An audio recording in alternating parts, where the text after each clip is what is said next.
আসসালামু আলাইকুম।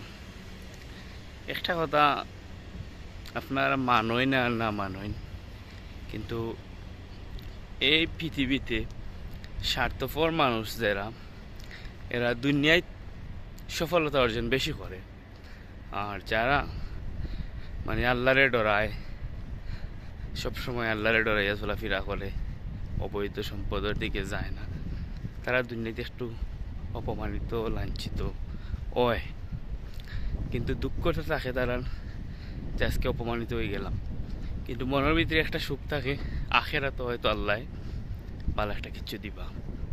তো স্বার্থপর যারা আছে তারা সব সময় দুনিয়াতে সফল থাকে, কিন্তু একটা তো জানা রাখা দরকার যে স্বার্থপরই করিয়া শুধু দুনিয়াতেই সফল হওয়া যায়, আখেরাত কিন্তু বাকি থাকে।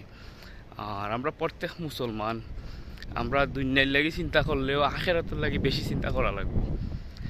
কারণ কিছু মানুষ আছে তারারে যদি টেকা আপনি খরচ দিলেন, দাঁড় দিলেন, তাইলে শেষ, এই টেকাটা আপনি আর উঠাইতে পারতেন না। মানুষের উপকার করতে গেলেই 5 বার চিন্তা করা লাগে যে এই মানুষের উপকার করা বাদে নিজের বিপদ আসবে না। আজকে যদি একজন মানুষের তুমি বিদেশ থেকে টাকা পয়সা ধার দাও, তারপরে ও টাকাটা নিয়ে দেশে চলিয়ে যায় আর আসে না, তারপরে তুমি বিদেশ থেকে হাজার হাজার ফোন দাও, ফোন রিসিভ করে না, তো এই মানুষগুলোর কি বলা যায়? প্রত্যেকটা প্রবাসীর টাকাটা হয়েছে কি তার হাড় ভাঙ্গা টাকা।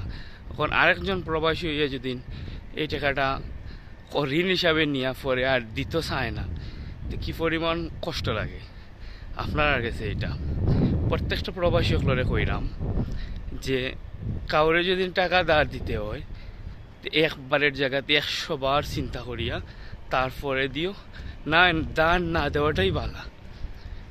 এই বর্তমান সিচুয়েশন পৃথিবীর প্রত্যেকটা কান্ট্রি, প্রত্যেকটা জায়গায় টেকা দান নিলে মানুষ রিটার্ন করতে চায় না।